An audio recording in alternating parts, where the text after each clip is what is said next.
Good morning my dear students. Today our topic is lesson number 7 of history, जो कि आज हम read करने जा रहे हैं।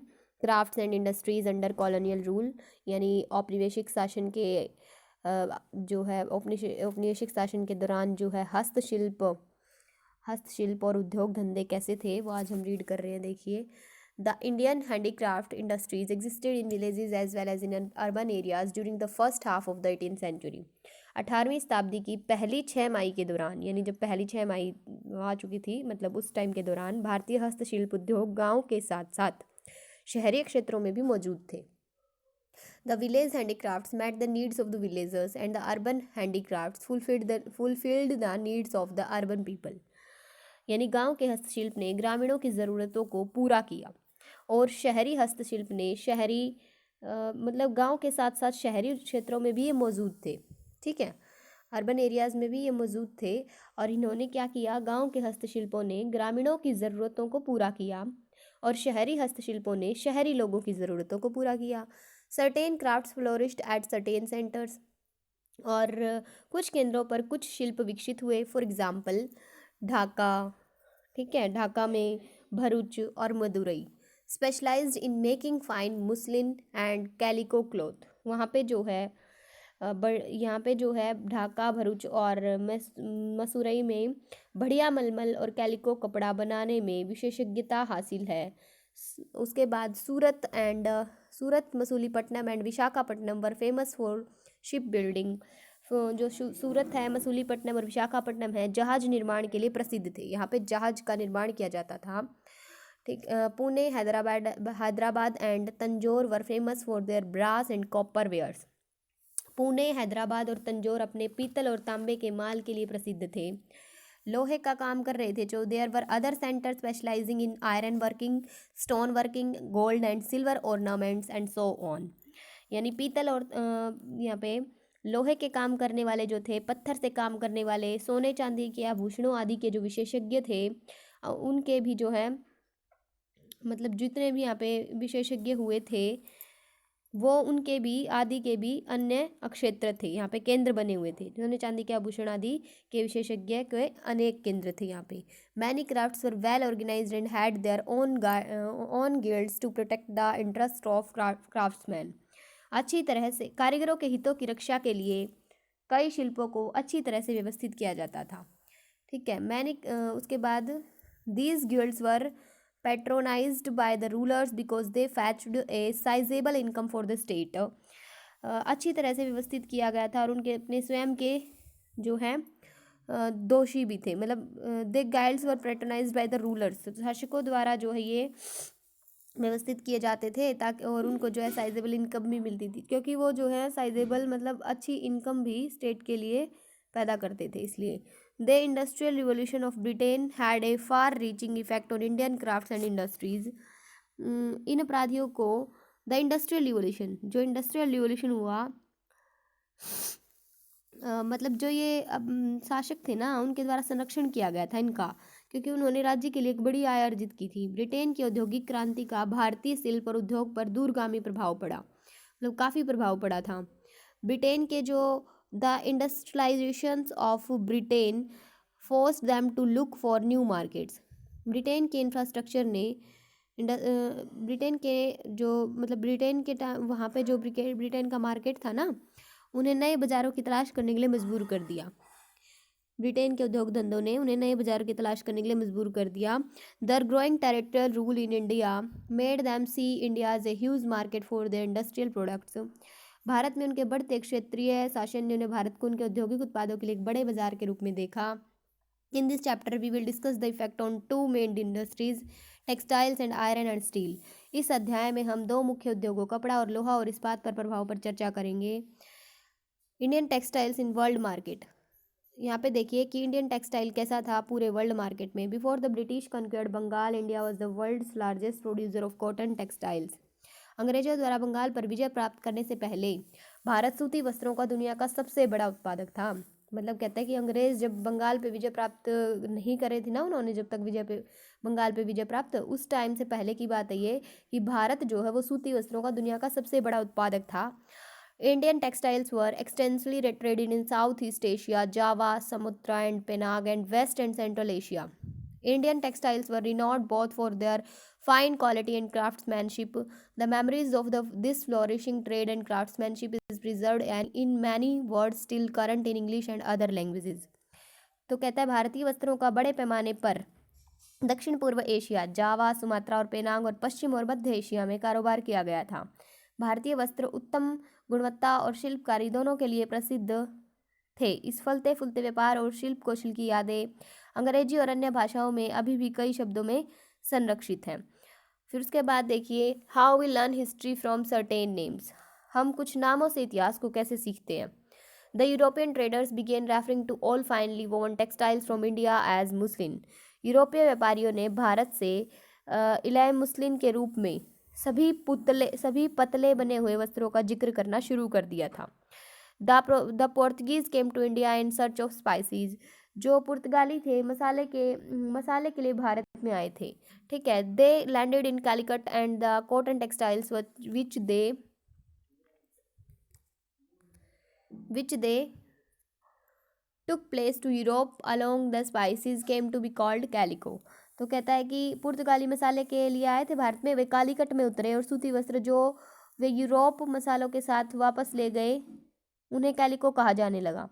मतलब कालीकट में उतर गए थे और सूती वस्त्र जो वो यूरोप में मसालों के साथ ही साथ वापस लेके गए थे ना, उन वस्त्रों को जो है कैलिको कहा जाने लगा। Calico gradually became the general name for all cotton textiles. Calico धीरे धीरे सभी सूती वस्त्रों का सामान्य नाम बन गया था। There were many other words which point to the popularity of Indian textiles in the western markets. कई अन्य शब्द थे जो पश्चिमी बाजारों में भारतीय वस्त्रों की लोकप्रियता की ओर इशारा करते थे। For example, we can see a page of an order book that the East India Company sent to its representatives in Calcutta in 1730। For example, हम एक ऑर्डर बुक का एक पेज देख सकते हैं जिसे ईस्ट इंडिया कंपनी ने अपने प्रतिनिधियों को 1730 में कलकत्ता भेजा था। फिर वहाँ पे उन्होंने कलकत्ता भेज दिया था। यह जो है it figures A list of 98 varieties of cotton and silk cloth. यह 98 किस्म के सूती और रेशमी कपड़ों की सूची थी। ठीक है, these were known by a common name in the European trade as piece goods. इन्हें यूरोपीय व्यापार में एक आम नाम से जाना जाता था। किस पीस गुड्स यानी कि टुकड़े जो 20 गज लंबे थे और 1 यार्ड चौड़े होते थे। These piece goods were common cloth pieces that were 20 yards long and 1 yard wide. ठीक है, उसके बाद है यहाँ पे देखिए बच्चों, फ्लोरल छींट्स दिखा रखी है। छींट है, ये छींट का कपड़ा ये दिखा रखा है जो, और ऊपर देखिए कैलिको टेबल क्लॉथ था, ये टेबल पे बिछाने वाला कपड़ा। और इधर जो था हमारा इस पेज पे देखिए, यहाँ पे जो है पोर्ट सिटी दिखा रखी थी, पोर्ट सिटी ऑफ सूरत। सूरत की पोर्ट सिटी दिखा रखी थी। ये देखिए सूरत का यहाँ पे चित्र भी दिखाया गया है कि पोर्ट सिटी थी ये, कि यहाँ पे जहाज बनाने का काम किया जाता था। अब आगे देखिए बच्चों, जहाज बनाने का काम तो मसूलीपट्टनम वगैरह में किया जाता था। मसूलीपट्टनम, विशाखापट्टनम, ये जो था सूरत जो था कपड़े के लिए प्रसिद्ध था। अब आगे देखिए बच्चों, there are many just as calico became the general name for all cotton textile, certain other names became brand names. कहता है कि जिस तरह कैलिको को सभी सूती वस्त्रों का सामान्य नाम बन गया था, कुछ अन्य नाम ब्रांड नाम बन गए थे। जैसे कि छींट सबसे पहले आया है यहाँ पे, चिंटज यानी चिंटज लिख रखा है वैसे तो ये। It originated from the Hindi word chhint, a cloth with small and colourful flowery designs. इसकी उत्पत्ति हिंदी शब्द छींट से हुई है जो छोटे और रंगीन फूलों के डिज़ाइन वाला एक कपड़ा है। It became so popular since 1680 that the rich and even the queen of England war clothes made of this Indian fabric. यह 1680 के बाद से इतना लोकप्रिय हो गया है कि अमीर और इंग्लैंड की रानी ने भी इस भारतीय कपड़े से बने कपड़े पहने थे। ठीक है, मतलब इतना अच्छा था ये कपड़ा, लोकप्रिय था कि अमीर और इंग्लैंड की रानी भी जो थी ना वो ये कपड़े पहनती थी। उसके बाद है बच्चों बंदना, derived from the Hindi word bandhan, it referred to any cloth colored bright and printed. It was used as a scarf for neck and head. The cloth was produced by using the method of tying and dyeing। तो कहता है कि हिंदी शब्द बंधन से व्युत्पन्न यह किसी भी कपड़े के रंग का चमकीला और मुद्रित है। यह गर्दन और सिर के लिए एक स्कार्फ के रूप में इस्तेमाल किया गया है।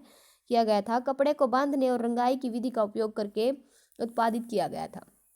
Cities like Kashmir, Kashim Bazar, Patna, Calcutta, and Charpur produced a variety of clothes which were associated with their names. These names are proof of the popularity of Indian textiles in different parts of the world.